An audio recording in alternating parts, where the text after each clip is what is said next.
Hi, welcome back to Thrive America. I'm your host, Brent Brooks, and joined by social media expert Todd Schnick.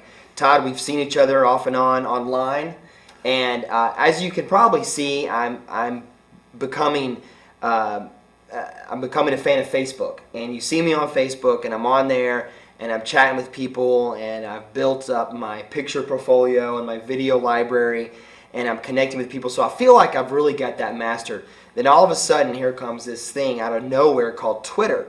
And next thing I know, everybody's telling me, do you twit? And I'm like, you tweet, I guess I should say. And I'm like, no, I don't. And so you're going to be talking to someone who's a little naive, borderline skeptical about it. And maybe a lot of us are like this. So I want to jump on the bandwagon, but I want you to really dig deep here and help me understand what it is and how to use it. So first off, what, in your opinion, is Twitter? And we'll start there. Well, Twitter is a lot different than, say, Facebook. Mm-hmm. Someone asked me, give me a simple way to understand the difference between that and Facebook. And they're all the same in that they all allow you to communicate and converse and build a community, but they're different in that they have different applications. When I heard someone describe it this way, they said, LinkedIn and Facebook are great at reconnecting with old friends. Twitter is a great tool to build new friends. And if you understand that concept, then it suddenly begins to make a little bit more sense. And another way that I help people understand how to utilize Twitter, because Twitter is very awkward. When you hear all the buzz and you say, well, I got to get involved and I need to do it, and I need to start my account, and you sit down and you create your account and you start and you have no friends, no followers. And suddenly you're like, well, what do I do? What do I do next? Right. It's very awkward when you start. It was for me, it was for most people. But if you think of networking at a face-to-face, and at a chamber mixer, say, and what do? If you see someone you don't know, you walk up to them and say, hi, my name's Todd Schnick, I'm in marketing, what do you do? Mm-hmm. You're forcing your way into a conversation. Why? Because you want to get to know that person. You want to begin to develop a relationship and see what they do and how you could provide value to them and how you could be of service to them and so on and so forth. You follow the same rule in Twitter. You identify someone, and there's a real strategy. I don't know if I have enough time in this segment to really get into the strategy, but you have to identify the kind of target person you want to reach after. But you're doing the same thing. You see someone, you see a conversation going on Twitter, and all you're doing is just stepping in, saying, "Hi, I'm Todd. Tell me what's going on. What can I do to help you? What can how can I be of service?" It's that same concept. You're walking up to someone at a meeting, at a function, and just introducing yourself. It's the same principle.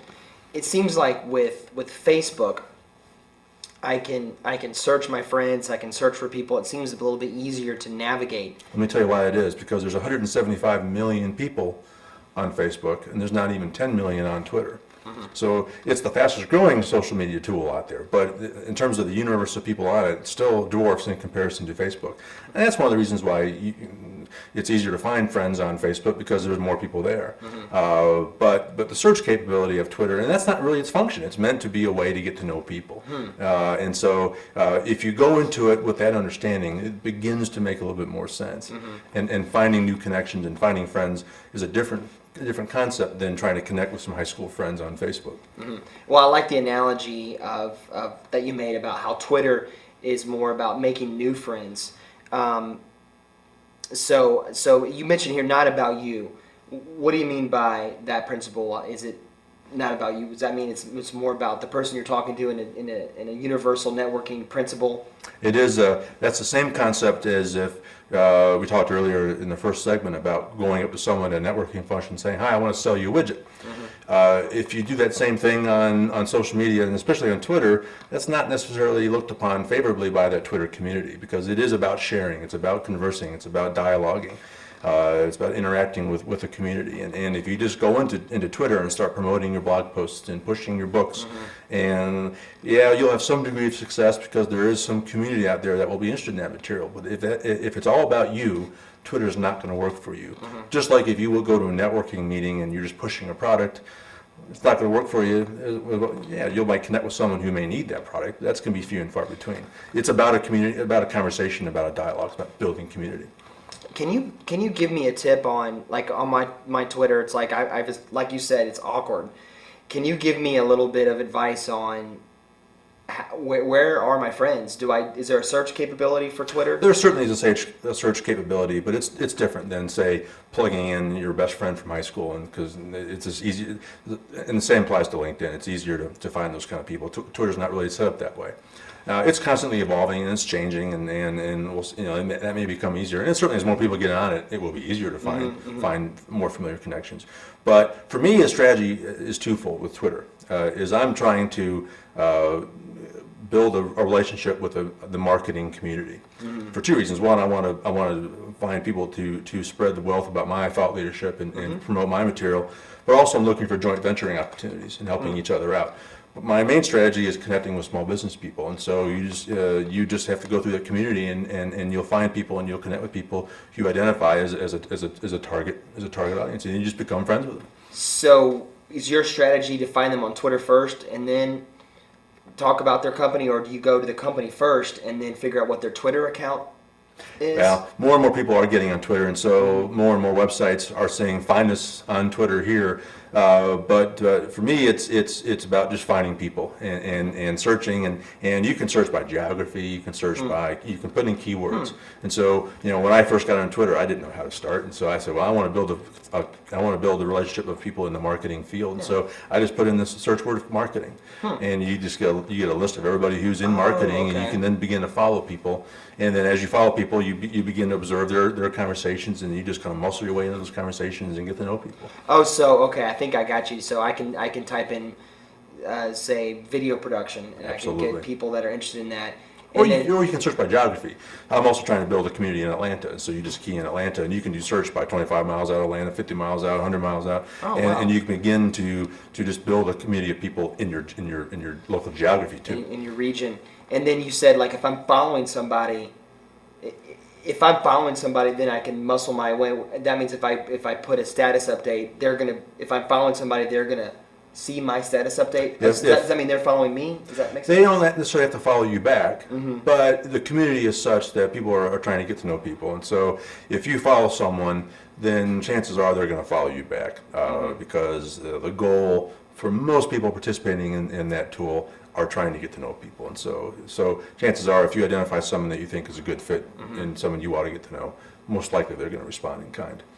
So okay. So I think I'm getting this. And then for more of the business, and help me understand a little bit more about the devil's advocate. If I'm going to say, okay, well, again, I'm just on there updating my status.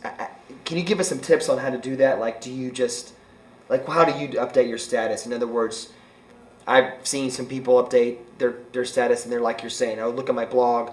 But what are some tips that you can give us that create attraction to you and have worked for you and that kind of thing? Well, the things that I tell my clients to do when they're on Twitter, but social media as a whole, but on Twitter specifically, is it's real-time information. And you can put out questions saying, are you struggling with this? Are you struggling with that? And people are going to give you real-time feedback, and that provides information to help you shape a message. Think of it as just observing a giant conversation of people, and you're going to find snippets of something where you can come in and join that conversation and be of service to someone and help them, refer them to a source to help solve that problem, or perhaps be that source to solve that problem.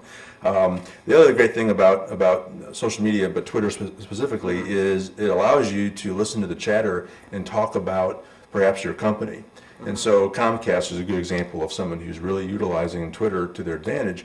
And when people are quick to condemn poor service, they don't necessarily talk about great service, but when they're frustrated about Comcast and they tweet about it, there's a team of people with that organization monitoring Twitter. And whenever they see a mention of Comcast in a negative light, they respond to that person individually and very, very quickly and seek to address that problem. And so you can do that in real time. Yeah. And so people always say to me, I don't want to get on Twitter because I don't want to open myself up to that negative. You're a fool not to do that, because you can build deeper customer loyalty when you understand there's a problem and you can make a hard effort to solve it. And Twitter allows you to find those kinds of conversations going on, and you can deal with those in real time. Great. All right, Todd, we're going to bring you right back, and we're going to learn a little bit more about Intrepid.